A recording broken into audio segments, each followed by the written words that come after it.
బామ్మ చరణ్ వాళ్ళ బామ్మ హాల్లో కూర్చుని ఉంటుంది. మోకాలు నొప్పి అన్నట్టుగా కూర్చుని ఉంటుందన్నమాట.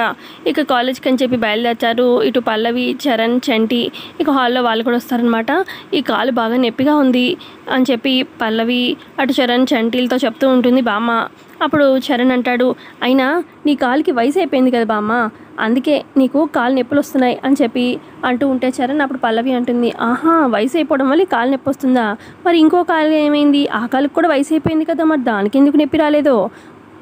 నువ్వు ఇలాగే చెప్తావులే కానీ బామ్మగారు మీ కాలు ఇవ్వండి, నేను మసాజ్ చేస్తాను అని చెప్పి పల్లవి కూర్చొని మసాజ్ చేస్తూ ఉంటే, నాయమ్మే నా బంగారమే, నిజంగా నువ్వు చాలా తెలివిగలవమ్మా, నువ్వు ఏం చేయాలి ఏంటనేది నీకు బాగా తెలుసు అని చెప్పి పల్లవిని మెచ్చుకుంటూ ఉంటే అప్పుడు చరణ్ కూడా బామ్మ పక్కన కూర్చొని, ఆహా అంటే మేము తెలివితేటలు మాకేం లేవా ఏంటి, మా ఇద్దరికి ఏం తెలివితేటలు లేనట్టు కదా, ఉండు మేము ప్రూవ్ చేస్తాను అని చెప్పి ఈ కాలు నాకు ఇవ్వు, నేను కూడా ఎంత బాగా మసాజ్ చేస్తానో చూడు, దెబ్బమ్మటి నీకు నొప్పి అంతా ఎగిరిపోతుంది అని చెప్పి ఈ కాలు ఇటు ఇవ్వు అని చెప్పి బలవంతంగా లాక్కొని మరి చరణ్ ఇక తను కూడా కాళ్ళు రుద్దుతూ మసాజ్ చేస్తూ ఉంటాడు. ఇటు ఇంకో కాలేమో పల్లవి మసాజ్ చేస్తూ ఉంటుంది.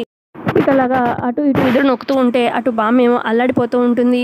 సో ఇంతే అండి ప్రోమోలో చూపించింది. ఈ ప్రోమో నచ్చితే లైక్ చేయండి. థ్యాంక్స్.